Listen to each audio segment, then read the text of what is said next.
ambas resoluciones y puedan tener un acuerdo, una coordinación exacta en lo que se refiere a estas limitaciones. En siguiente diapositiva, por favor.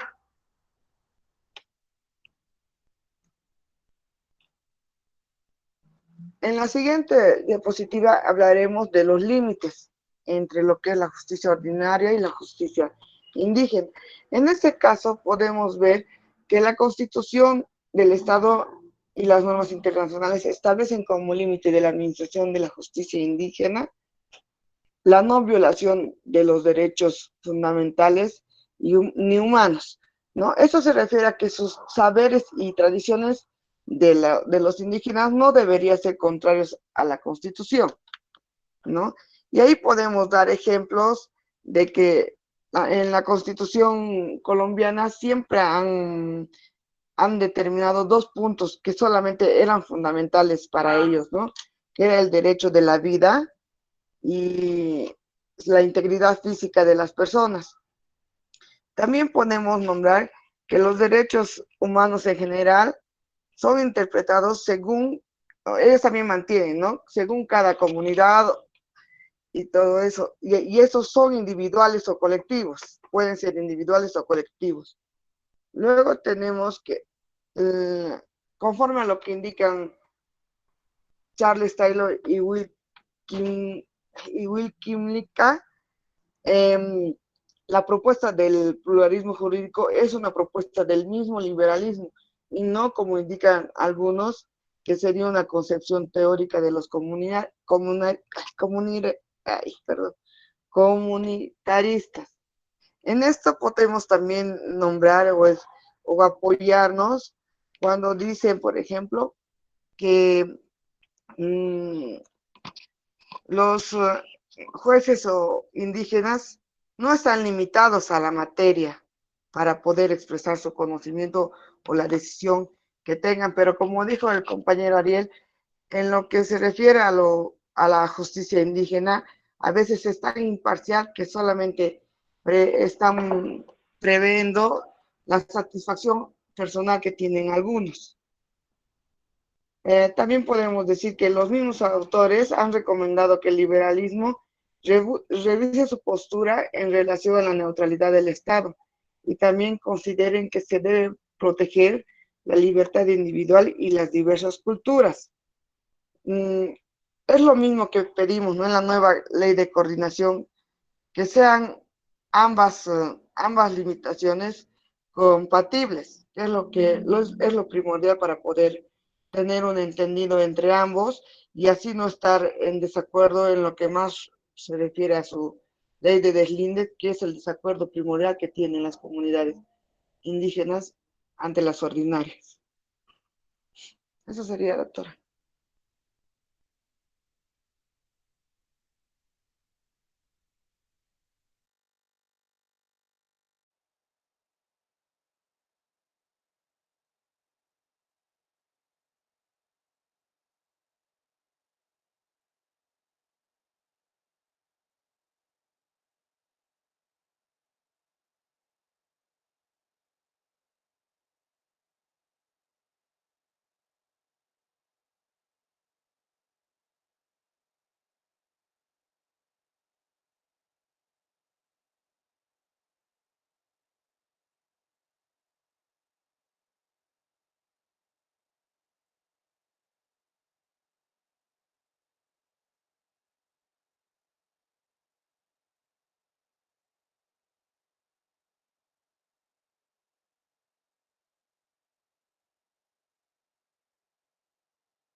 Doctora, hemos terminado la exposición.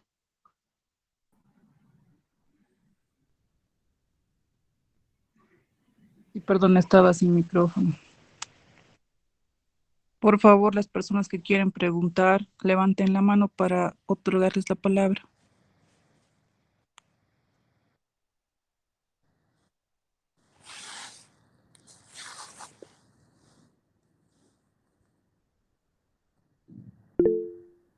Shirley, ¿a quién va dirigida la pregunta? Por favor, y pregunte.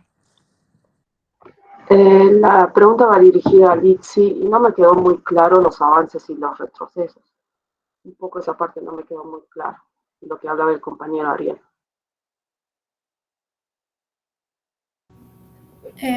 Bueno, los avances, ¿no? Son el reconocimiento en las reformulaciones en nuestra Constitución sobre, sobre la aplicación de esta justicia indígena originaria campesina, ¿no? Porque antes no había un reconocimiento en la Constitución misma. Ahora el retroceso es porque tiene algunas debilidades, ¿no? Como lo había explicado el compañero, en algunos casos los mismos la misma población de los pueblos indígenas de repente en algunos casos pueden desentenderse de las mismas leyes que ellos practican y ellos manejan, ¿no? Es como que ellos mismos van desconociendo, entonces eso lo haría como una debilidad, como un retroceso, porque pueden ellos mismos no cumplirlos, ¿no? Eso sería sintetizando más o menos. Los avances son los reconocimientos que están en la Constitución y las debilidades tal vez el no cumplimiento de la misma población indígena originaria campesina.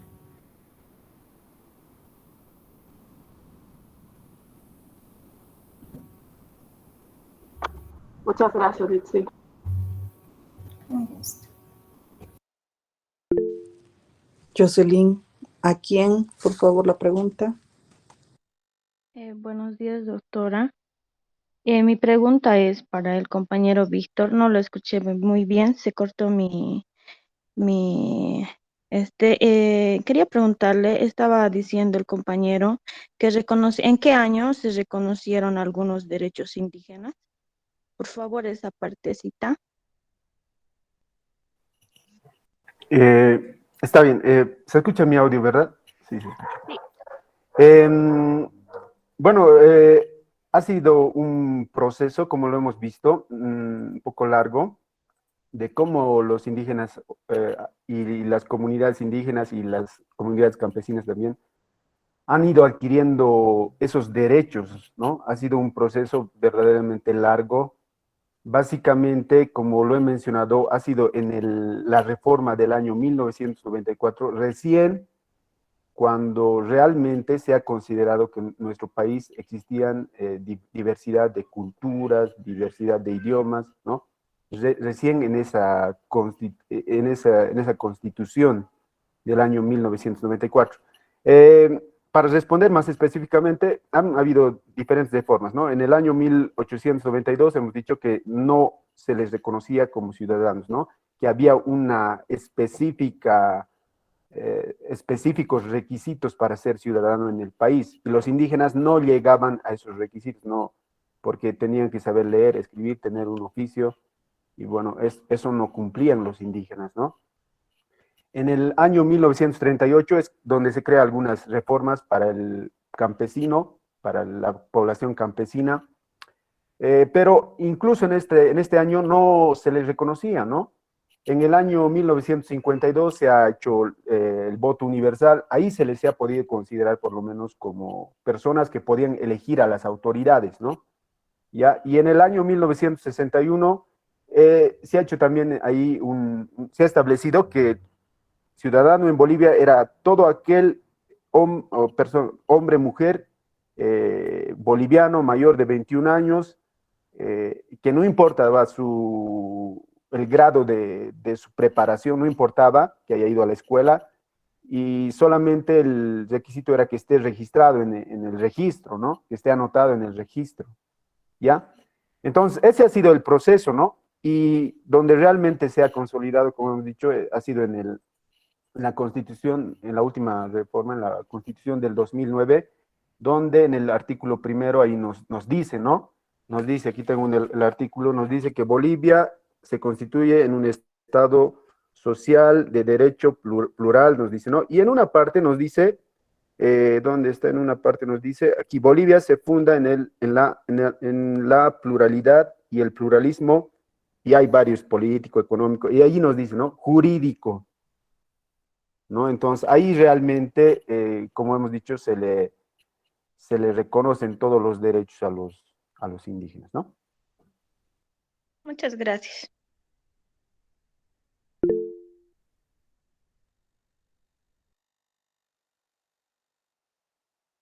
Yesenia, ¿a quién va dirigida la pregunta? Formule, por favor. A Víctor sería. No he podido entender muy bien a qué se refiere, digamos, con lo que dice la ley de desligue, o digo, la ley de deslinde, perdón. Está bien, gracias. La ley de deslinde jurídico, ¿ya? La ley de deslinde jurídico. Como hemos visto, el monismo jurídico ha sido malo para el país. ¿Por qué? Porque gran parte de la población, la mayor parte de la población, el 60% de la población indígena, no tenía acceso al sistema de justicia. Entonces, el monismo jurídico no funcionaba para el indígena, ¿no? Incluso aunque no haya sido reconocido la justicia indígena, sus propias leyes existían a pesar de ello, ¿no? Las comunidades, como bien sabemos, tienen su forma de ver el mundo. Ellos es más comunitario. Bueno, yo me identifico también como indígena, entonces es otra forma en la que nos manejamos, ¿no? No es como la sociedad occidental, ¿no? Es todo comunitario, es todo en comunidad, no es como ¿no? Ya, entonces existía esa justicia, ¿no? Ya que el Estado no proporcionaba, entonces esa justicia existía, ¿ya? Con el pluralismo jurídico, lo único que ha pasado es que se le ha reconocido como algo legal, ¿no? ¿Ya? Entonces, al ser legal y estar presente dos sistemas o más sistemas jurídicos, es necesario crear una ley para regular, para controlar, para que estas jurisdicciones no estén convivan, ¿no? Coordinen. Entonces, eso es la ley de deslinde jurisdiccional, ¿no? Una ley que coordina, que hace que coordinen estos diferentes sistemas jurídicos, ¿no? En esta ley está especificando casi todo, ¿no? Cómo es el proceder. Uno de los procederes es que nos dice que ninguno de los sistemas jurídicos es mayor que el otro, ¿no? ¿Ya? Y aquí también podríamos responder lo que decía la compañera hace rato atrás, ¿no? En los retrocesos.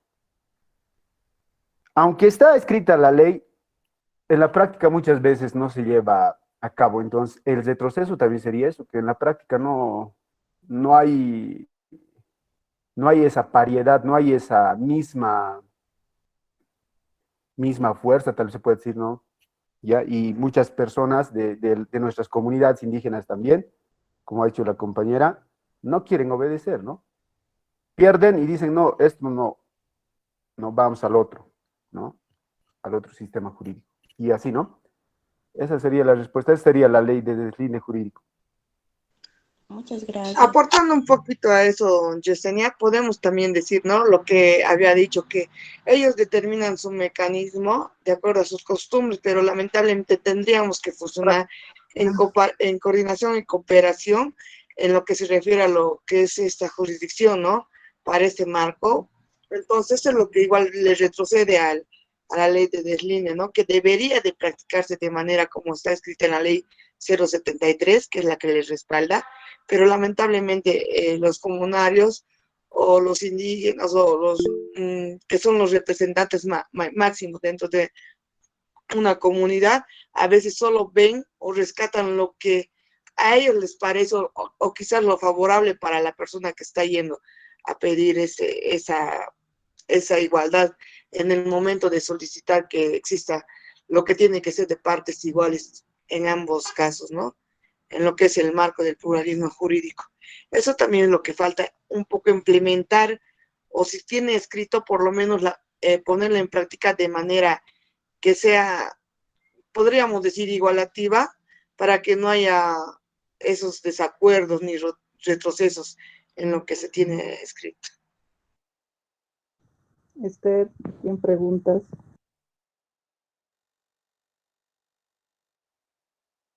Grupo, ¿no? Tal vez un poquito ampliar los límites entre la justicia ordinaria y la justicia indígena.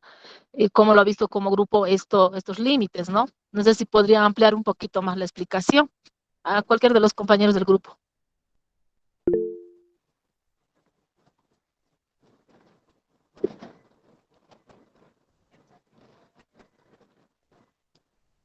¿Quién responde? Tal vez de manera sintetizada, los límites de la justicia indígena originaria campesina van a ser el respeto, ¿no?, de los derechos humanos, de las garantías constitucionales de las personas y de los derechos fundamentales, ¿no? Anteriormente se puede ver históricamente que la justicia indígena originaria campesina estaba caracterizada por cierta violencia, ciertas agresiones como medida de sanción, ¿no? Sin embargo, esto ahora ya no se da, ¿no?, en el ámbito legal, jurídico, y así lo dice la Constitución, ¿no? Los límites de esta justicia van a ser el respeto a los derechos humanos, las garantías fundamentales y la dignidad, ¿no?, de los seres humanos, de los miembros de esta comunidad o de estos pueblos indígenas originarios campesinos.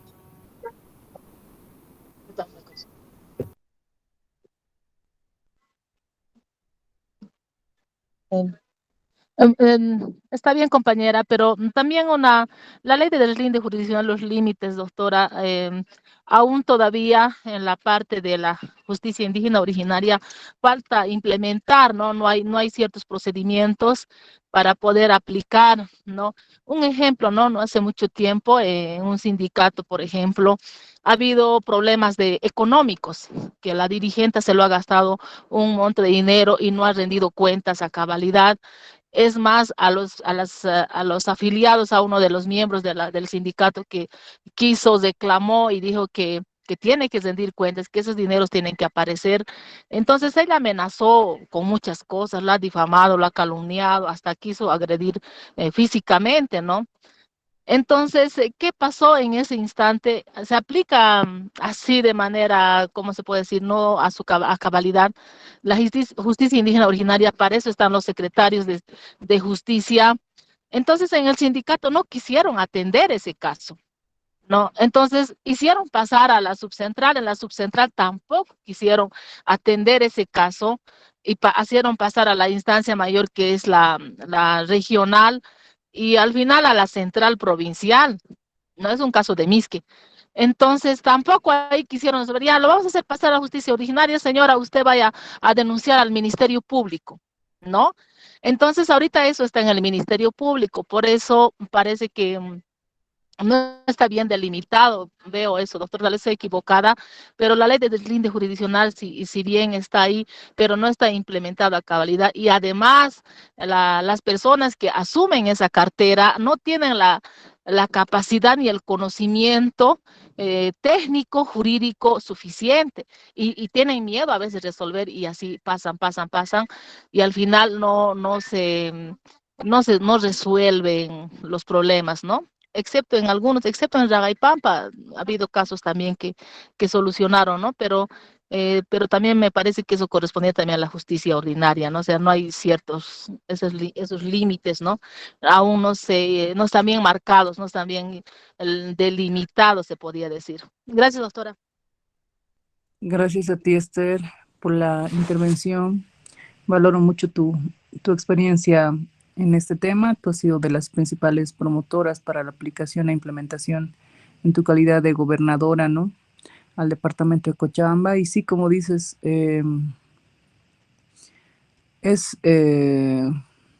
todavía falta mucho, pero el hecho de que tengamos un reconocimiento, como también decía una de las expositoras en la Constitución, una ley específica, ya es un avance, porque esto es ya para adelante, ¿no?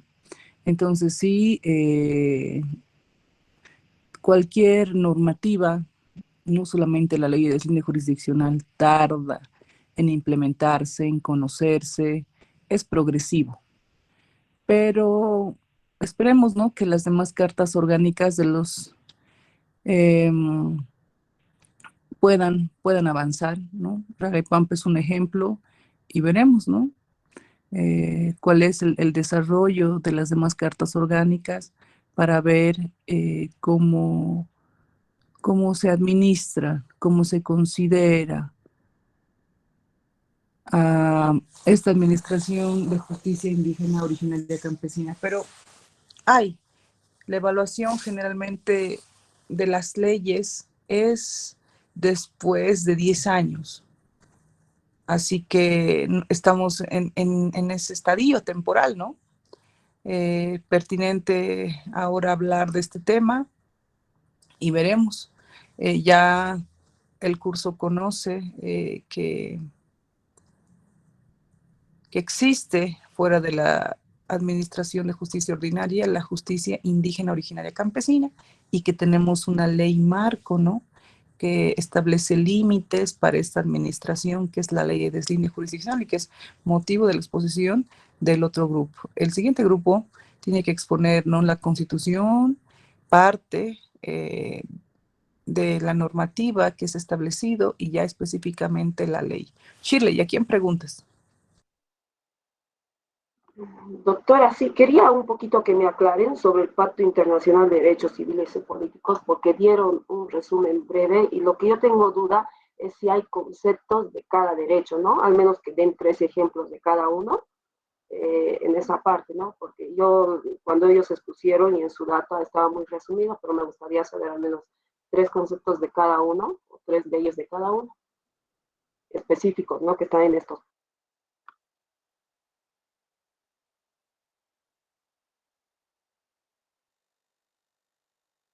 No sé si me lo puede responder tal vez o Carla o Lupe.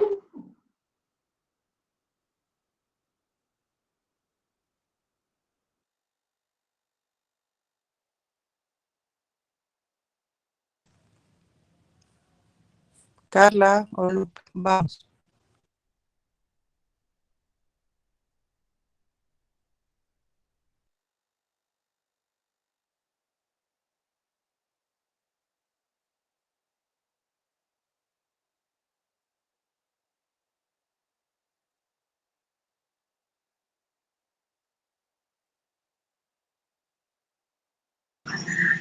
Perdón, la pregunta se trata sobre los derechos que existen en lo que es referente a lo civil y a lo político, Shirley, porque en lo que es derecho a lo civil podemos clasificar como ejemplos o como está escrito en la Constitución, el Compañera, derecho. es claro, o sea, ustedes hicieron un resumen, en su data está un resumen que pude leer, pero lo que yo les estoy pidiendo nada más es que siempre cuando buscamos la información siempre tienen ahí los artículos, entonces yo solo les pedí referente a 3 que están precisos, que dicen de 3 tanto civiles y tanto políticos, ¿no? Nada más.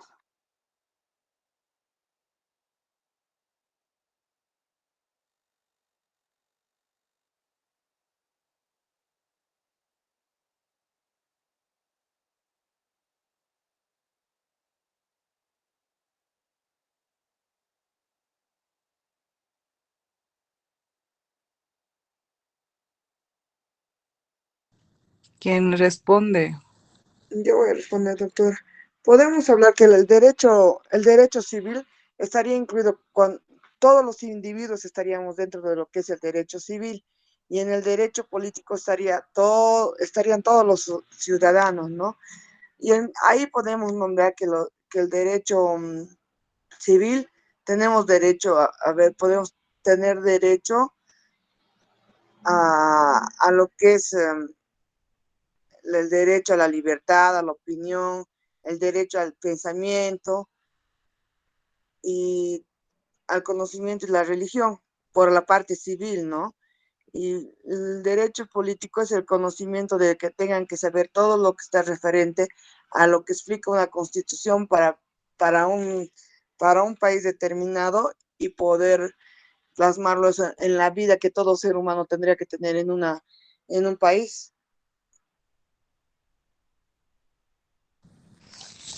Por tercera vez, Camila, todo el tiempo has tenido tu cámara apagada. A ver, no es así. Los derechos civiles ya se adquieren cuando una persona es mayor de edad. Es la capacidad de esta adquisición de derechos y de contraer obligaciones, ¿no? Y hay todo una normativa que regula esta situación. Los contratos, que es todo un libro en el Código Civil. Tenemos las facultades que nos apertura esta condición. Los derechos políticos es distinta a esta facultad porque de los derechos civiles hablo, ¿no? Porque evidentemente también se habilita en la mayoría de edad, pero no es otra cosa que derecho a elegir a nuestras autoridades, a nuestros representantes y ser elegidos también.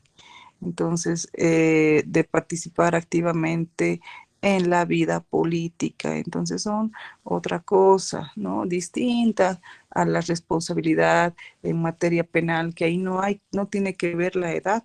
Una persona ya desde los 14 años es responsable penalmente. Entonces hay que diferenciar esos alcances de los derechos civiles, de los derechos políticos y de la responsabilidad penal. A ver, tengo mis observaciones para la exposición. Han existido, bueno, fuera de la pausa, poca especialidad, atención para explicar los términos técnicos propios de este tema. La calidad de las respuestas han estado de la misma manera. Sobre su exposición tienen 13 puntos y sobre la calidad de las respuestas tienen 12. Sumados me da 25. Esa es su nota, compañeros. Por favor, el otro grupo para el martes es la ley de deslinde jurisdiccional, pero además existe, ¿no? Un año antes, la Constitución específicamente señala en ese artículo que apertura para el pie de la legalidad de la ley de deslinde jurisdiccional. Entonces, vamos a hablar también un poco de la validez de esta norma y que es otorgada por la misma Constitución Política del Estado. Tengan buen día, bobitas de San Simón. Nos vemos la siguiente clase y muchas gracias al grupo y a todos. Buenos días, doctora. Hasta la próxima clase.